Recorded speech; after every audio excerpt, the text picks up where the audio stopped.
The Boy Who Learned to Balance.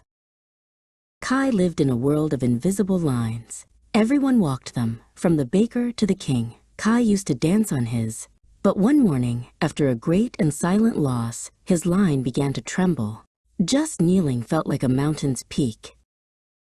Not everyone walked the lines. Alara sat on a great, smooth sphere, watching the world with quiet eyes.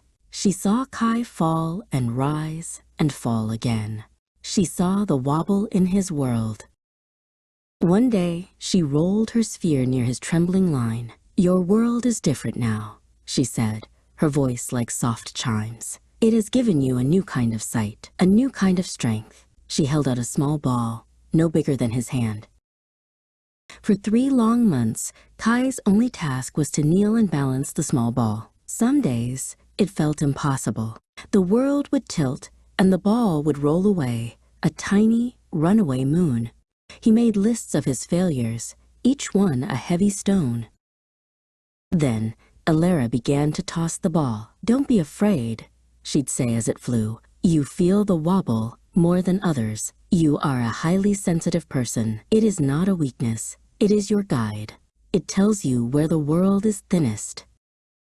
For 6 months, they played this game of catch. Slowly, Kai stopped fighting the tremble. He began to listen to it. The wobble wasn't an enemy. It was a rhythm, a song only he could hear. He started to sway with it, and the ball began to land softly in his hands. He learned to stand, then to walk. He learned to skate along his line, not in spite of the wobble, but because of it. It was a new dance. He found a strength he never knew, a kindercane of the spirit, born from the morning of his loss. "There are 450 million others with worlds that tremble," Alara told him one evening as stars appeared around them. "Their lines may wobble from sadness or fear, or simply from being built differently. Each one must learn their own balance, their own dance." One day, Kai saw someone else, their knees shaking on a fraying line. He remembered his lists, his frustration, his fear. He didn't walk over to steady their line. He simply knelt on his own, found his balance in the wobble, and gently rolled his glowing ball to them. Kai's line would always have its own unique rhythm. He was not the boy he was before, but someone new.